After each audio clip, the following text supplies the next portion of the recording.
Hello, my name is Tammy, and I am an intuitive, a spiritual guide, and a teacher and mentor and an author. And I was awakened this morning at 3:30 being asked if I would share with you what I have learned as an intuitive, not studying psychology, not studying the academic aspect of it, but what I have learned by living and attracting so many narcissistic people. I want to tell you what those symptoms are today, so that you do not get caught in the same trap that I have. I will tell you that highly sensitive people and people who are empaths and people who need validation because they're not sure of themselves and they're insecure will naturally attract a narcissist. So let me tell you what the symptoms are. They are always, always, always, always only about themselves. Everything is an agenda. Every conversation, every encounter, everything that you do with them is only about them. They don't even know, guys, that they're doing it.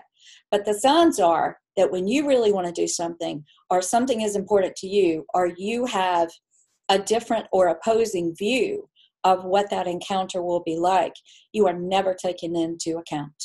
You are not listened to. They are not emotionally available. They don't really care about what you feel, what you think, how things might affect you, or what is the highest good for you or the best for you. They don't care if they put you in jeopardy because they are right. They are right about everything because they only have one way of looking at the world. Their world, guys, is really quite small. It's tiny. It's minute, actually, because their world only has one person in it. And everything about that world, everything about their lives is only about their agenda and what they need to get validation. Now, isn't it interesting that when those of us that are insecure and feel that we need validation and we're not quite sure how we're going to do what we came here to do or what our life purpose is, that we will need validating. We will, by proxy, we will, by design, choose people that actually have that as their biggest, largest issue. And we will find ourselves entrapped and entangled in a very dangerous game that never really yields anything of value until you realize that the reason that you attracted this person into your life is to be your teacher. Well, I will tell you that I've graduated from attracting narcissistic partners and family members, and I have actually left every single one of them. I have pushed every single one of them out of my life. And this is important. It's important because I want to tell you something. The level of energy and vibration and denseness and possibility and probability of a narcissist ever getting healed, because I read the energy, I read the vibration of things, I feel the depth and the breadth and the measure of this. It is like jealousy. And I will tell you that I have never once, not once, in the more than 1,000 people that I have assisted and done readings with, not once have I seen somebody with jealousy or narcissism ever healed. I am not saying that they cannot be healed. They are not choosing to be healed. These people are very traumatized in their lives. They've had very dramatic situations in their lifetime. They've had major traumas, but so did I. And I did not choose narcissism. Let me talk to you for just a minute about what a narcissist looks like and what a selfish person looks like. To be honest with you, from what I gather and what I discern and what Spirit has shared with me and taught me, they're very much the same people. But there are two exceptions, and I want you to know what those exceptions are. Selfish people and narcissistic people are really looking out for their own agenda. And everything revolves around them, and their conversation will eventually get back to what I need for you to do, what I need for you to see, because my view is right. My view of this, the way that I'm looking about this, I'm the only one here. You don't matter, but I need to convince you to agree with me so that you will validate me. Guys, it's toxic. It's poison. But selfish people are not yet in the degree of narcissism, I'm going to be honest with you. What I see with my clients and people in humanity as a whole is that they're on their way. They are on their way to full-blown narcissism, but they haven't quite arrived.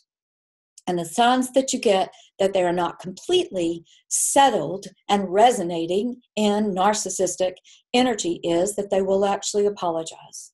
They will actually listen to you. They will not pretend to listen to you like a narcissist will. A narcissist will pretend that you matter, you care, get this off your chest, and then get over it. Nothing ever changes about their behavior. They do not see you as a real, viable, important person. You don't matter to the narcissist, but the selfish person will actually listen and care about you, and they are still emotionally available. They will voluntarily apologize, and they will change their behavior.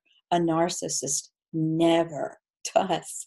A narcissist is not capable of seeing anybody other than them. Their egos are so large that they have created this 90-foot god, so to speak, this idol of themselves, and everybody, including you, gets to bow down to them. This is not beneficial. And this is why you, if you have attracted a narcissist in your life to teach you, are in pain. And this is why you feel, I don't matter. I don't matter. I don't matter to you. Why don't I matter to you? Why isn't what I have done enough for you? Why isn't my love enough for you? They're not capable of love, guys. They're not capable of seeing you. They're not capable. Don't take it personally. Just do something about it. I have had to do something about it. I have had to get rid of every narcissistic person that has ever been in my life. And believe me when I tell you that I had a lot to learn from narcissistic people that I attracted, a lot of them. I lived with 3 husbands like this. I had narcissistic dates. I attracted a husband that wasn't narcissistic, but was in his own way to a varying degree. So let me tell you, I've had family members. And let me tell you some of the other symptoms of being a narcissist. They really don't care about what you do or what your agenda is. As a matter of fact, they quite compete with you. And when you decide that you are going to do what you came here on this earth to do, or you are going to do this thing, you don't get support. They're not there for you. They are still waiting in the background, waiting on you to finally get it, how right they are. They're right about everything. They really believe that there's only one viewpoint because they're the only person on the face of this earth, and they are victims. And guess what?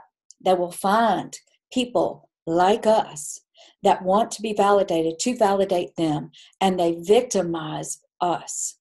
They put us as lower than themselves.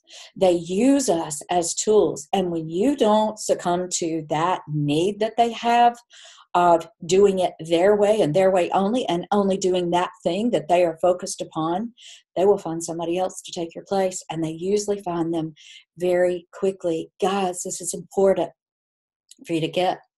You're never really going to be able to feed and complete and heal and work with the narcissist. It would take years of counseling and really working and monitoring. And these people are not willing to do it because they're not willing to see anybody other than their viewpoint. They are quite jealous. They are really competing all the time. They will play the victim with you. They will show you how needy they are. They don't take responsibility for anything. They don't apologize. They don't say they're sorry. They don't see your viewpoint. They will allow you to speak your mind, but it falls on deaf ears. Let me look at my list right quick and see if there is anything else. They have a lot of anger that comes out when you do not do or perpetuate their agenda. You will find them becoming very angry, in disgust. They will find things to sabotage your relationship when they start to figure out that you are not going to be their servant. You are not going to be subservient to them anymore. They will actually sabotage the relationship. Let them go. Let them do it. Get yourself free. I will also tell you that I'm about to do another video to help you to learn how to cope with narcissism, how to get out of it, how to realize what your patterns are. This is very important for your survival. And I want to tell you something that I've learned. As long as I was with a narcissist, guess what?